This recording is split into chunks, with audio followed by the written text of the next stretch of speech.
Hey guys, what's going on? Back here with another video, and today we are going to be discussing, not discussing, I don't know what that was, but today we're going to be discussing what do you do when you find yourself in a situation where you don't really know what to buy.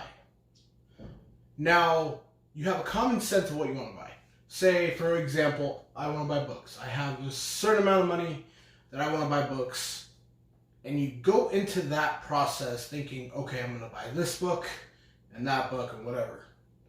And then when you are doing that, you completely lose focus and have no idea what you want to buy. You know why? Because there are so many good books out there. You see a book for a decent price and you're like, oh, and I want that book.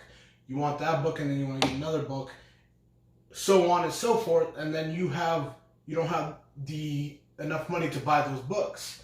So you have to make decisions on what book you're going to buy, what books you're going to buy, and having that feeling when you buy those books after, like, man, I wish I would have just bought that book, and that book with that price is now gone. I've experienced this a million times. I mean, I will go on eBay, look around eBay for hours, find good prices on books, don't have the money. And when I do, I buy books, and then I see a book that I wanted for a decent price, and I'm just like, I really wish I would have bought that book. That happens a lot, not just in books, but everything people do to collect. It's a weird, crappy feeling because it's like, in that moment in time, you don't think you're gonna get that back. You think you're like, okay, well that's gone forever. But in reality, is that book will always be on eBay. Someone will always be selling it.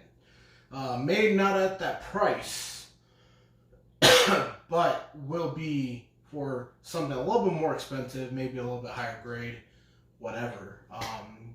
I've had that, example, Tomb of Dracula. It was between, I had bought the Spider-Man 129 and the Werewolf by Night 32. I wanted to get Tomb of Dracula. I was picking between those three. I ended up waiting on Tomb of Dracula 10.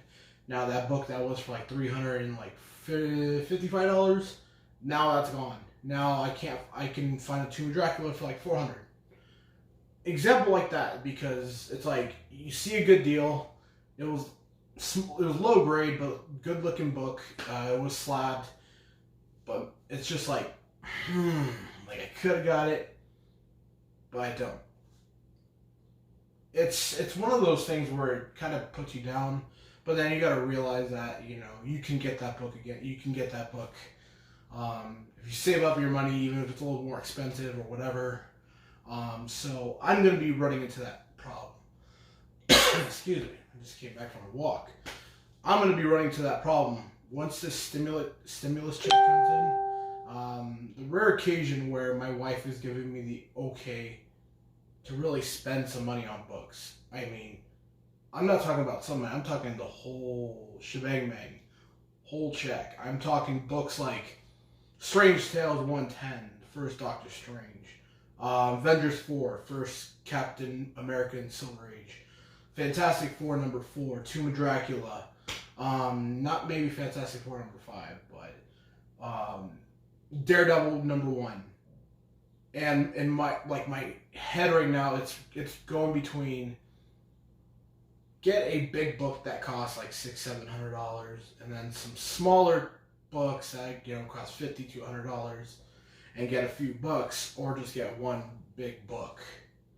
That's where I kind of get lost. That's where I'm like, that's a fine line that it's hard to draw, because you want, for me, I cannot just buy one book, like just buying one book. I have to buy, if I'm buying a big book, I have to buy a couple more smaller ones, so that way I get a decent amount back with me. So it doesn't make me feel like I spent like $900 on one book.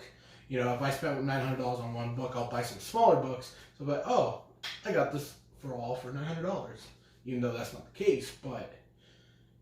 That's it, and I'm sure, that's just in life. I don't think this just goes for comic books and, memorabilia and, people collecting. I think it has with all things in life, you know, work, uh, family, and all that stuff, I think that just equates to everything. So it's a small world problem, you know, first world problem, I guess you can say.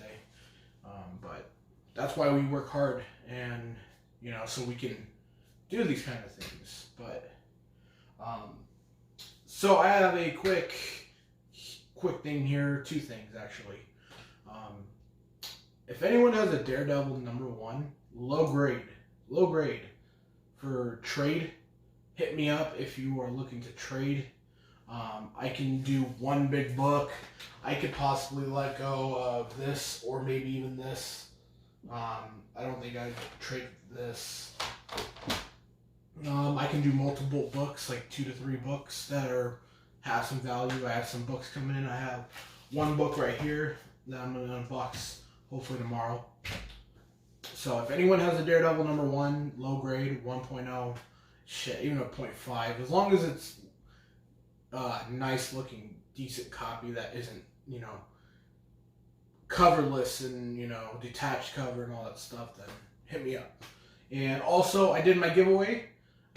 Phantom Renegade won the giveaway, and I'm going to be sending those books out. That was actually pretty cool. Not that many people joined in. So I'm going to be doing something a little bit different the next giveaway. I'm going to be doing them at the end of every month.